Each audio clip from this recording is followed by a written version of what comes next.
Doctor ইউনূসের আমলকে প্রশ্নবিদ্ধর চাইতেও বলতে চাই যে ইউনূসকে তো আমরা কাজ করতেই দেই নাই।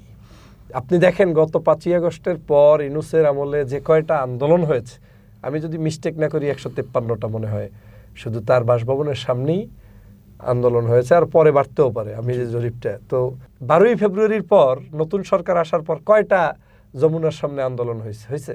হয় নাই। তার মানে এই যে আন্দোলনগুলো নিয়েও কিন্তু প্রশ্ন থেকে যায়। তার মানে এটা কি কোনো পলিটিক্যাল চাপ প্রয়োগের অংশ হিসেবে আন্দোলন নাকি অন্য কিছু? তা ইউনূস সাহেব তো 18 মাসের মধ্যে এই যে অনেক সংস্কার কমিশনের কাজ করেছে, তে কত ভালো ইউনিক কাজ করেছে, আমরা মানছি না, আমরা এগুলো নিয়ে এখন নতুন করে মানে লেজে গোবরে অবস্থা করে ফেলতেছে। আমি সে কারণে বলি যে এটা ইউনূস সাহেবের, অমুক সাহেবের, তমুক সাহেবের দোষ দিয়ে লাভ নেই। বাস্তবতা হচ্ছে যে আমরা সিচুয়েশন অনুযায়ী সে হয়তো ওইটা রিকভার করতে পারেননি, অথবা সেই টাইমটাতে খাতটার কথা বললেন, সেই খাতটার উপরে অন্তত চিকিৎসাটা জরুরত ছিল না বলেই হয়তো সেটা ইগনোরেন্সে ছিল এবং এটা এরকম হয়েছে। কিন্তু এই খাত তো মূলত স্বাস্থ্য খাত নিয়ে তো বাংলাদেশের কোনো সরকারেরই কোনো বড় পরিকল্পনা কোনো সময় ছিল না। বাংলাদেশের সবচাইতে যে কাজটা বেশি দরকার ছিল, বিদেশে কি হয়, বিদেশের বাজেটগুলো সবচেয়ে বেশি হয় রিসার্চে ব্যয় হয়, গবেষণা করে শুধু। আপনি অবাক হবেন যে গবেষণায় করে, হ্যাঁ গবেষণাই মেক ইউ সেন্স, মানে নতুন কিছু ওখান থেকে বের হয়।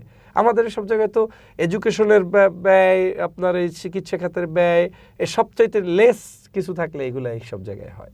তো সেই জায়গা থেকে আমাদেরকে বের হয়ে আসতে হলে গভর্নমেন্টের সততা, আন্তরিকতা থাকতে হবে। কালকে তো দেখলাম শিক্ষা, মানে মনে হয় যে আমাদের এই যে কি বলে চিকিৎসার বিষয়ে যে মন্ত্রী আছেন উনি তো বললেন যে সামান্য যে জিনিসগুলো, এই সিরিঞ্জ মিরিঞ্জ এইসব জিনিস কেনারও নাকি নাই, টাকা নাই। তো এটা তো আসলে আমাদের জন্য খুব ভয়াবহ একটা মেসেজ। আর বাস্তবতা হলো এই জিনিসগুলা করতে হলে একটা বিগ হার্টেড পারসন হইতে হবে। আপনি দলমতের ঊর্ধ্বে উঠে ভালো মানুষদেরকে বসাতে হবে। এবং এই গভর্নমেন্টের প্রতিও আমার আহ্বান থাকবে, আপনি কিছু মানুষ যদি ভালো মনে করেন, তারা যদি জামাতেরও হয়, তারা যদি ভিন্ন দলেরও হয়, কিন্তু তারা এক্সপার্ট, তাদেরকে আপনি কাছে টেনে কাজ করান, তাদেরকে দিয়ে প্রয়োজনে টেকনোক্রেটের কাজ করান, তাদেরকে দিয়ে রাষ্ট্রের উন্নয়নে কিছু ভূমিকা রাখেন। কারণ এই রাষ্ট্রটা এভাবে চলতে পারে না। এটাই হচ্ছে আমার এর ব্যাপারে মন্তব্য।